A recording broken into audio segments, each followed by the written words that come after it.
Picture this: empty fields, dark forests, and swamps buzzing with mosquitoes. No roads, no walls, no buildings, just wilderness.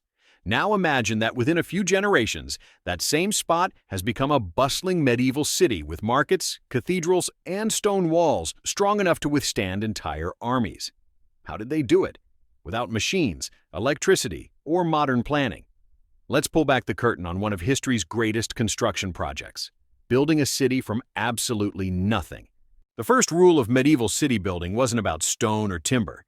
It was about politics. You couldn't just squat on land and declare a city.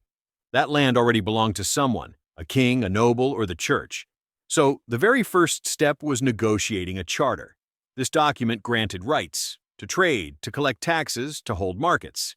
Without it, your city was just an illegal camp, and illegal camps had a way of disappearing, burned out by angry lords or swallowed by rival powers. Think of it like downloading the license key before you could install the medieval version of SimCity. Next came the question, where should the city stand? By a river? Perfect for trade, deadly for floods. On a hilltop? Defensible but exhausting to build on.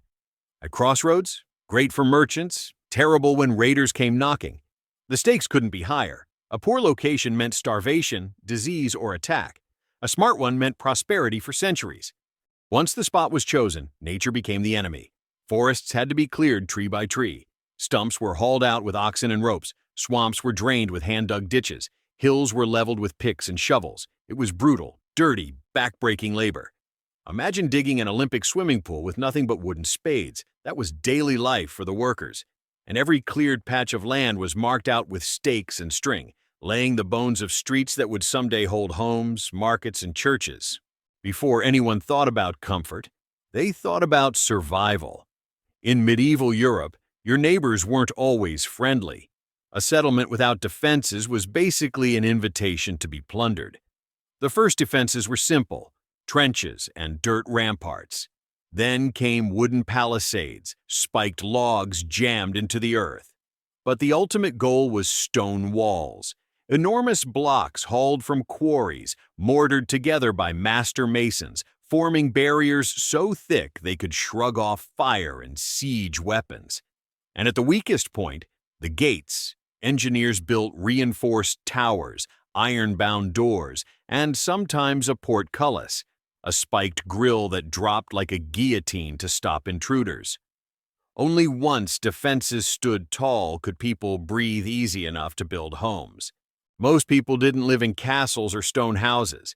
Their homes were made with whatever materials nature provided nearby.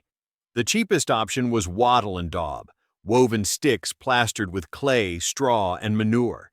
It sounds disgusting, but it insulated well and lasted for years. Timber-framed houses were sturdier, with oak beams locked together by wooden pegs. Roofs were covered with thatch, packed so tightly that rain slid off like water on a duck's back. Inside, the floor was usually just packed earth.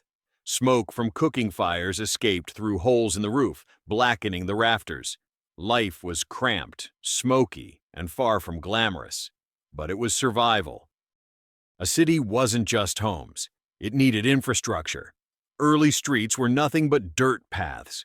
When rain came, they turned into muddy rivers.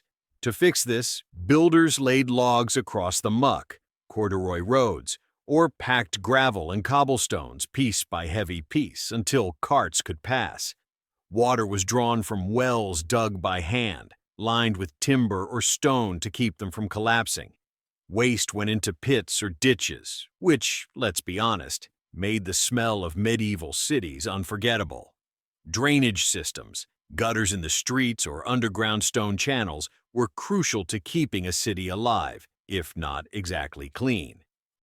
Trade was the lifeblood of every city. From the start, a central square was set aside as the marketplace. Merchants arrived with carts and stalls, hawking bread, meat, cloth, and tools. Over time, permanent market halls rose, covered structures with timber beams and tiled roofs. These were the medieval shopping malls, buzzing with gossip, bargaining, and the occasional fight. Guilds emerged to regulate trade, control apprenticeships, and set prices. Coins from all over Europe mixed in the hands of traders, and scales weighed out every transaction to keep things honest. The market wasn't just where people bought food, it was where the city's identity was forged.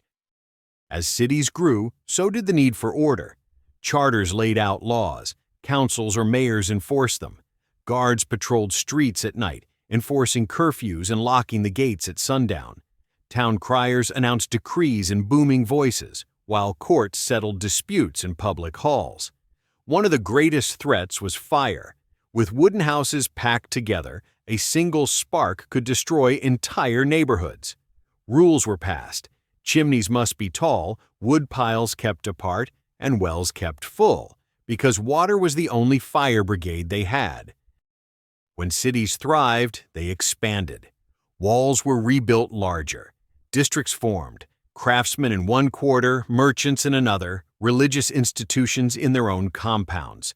Cathedrals rose higher than anything around them, dwarfing homes and shops, taking generations to complete. Universities appeared, creating hubs of knowledge. Hospitals and almshouses were founded by wealthy patrons or religious orders.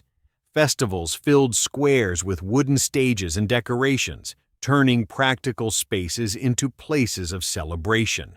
From wilderness to walled markets to cathedrals that still tower today, medieval cities were more than stone and timber. They were proof of human cooperation, vision, and relentless labor. Building a medieval city meant transforming hostile landscapes into centers of trade, faith, and survival, without machines, without electricity, and without shortcuts. They began with a charter, grew with sweat and stone, and survived by adapting. And the cities they left behind still shape our world today. If you enjoyed this dive into medieval life, hit like, tap subscribe, and ring the bell for more untold history. And tell me in the comments, if you lived back then, would you survive building a city from scratch? Or would the mud, smoke, and endless work send you packing?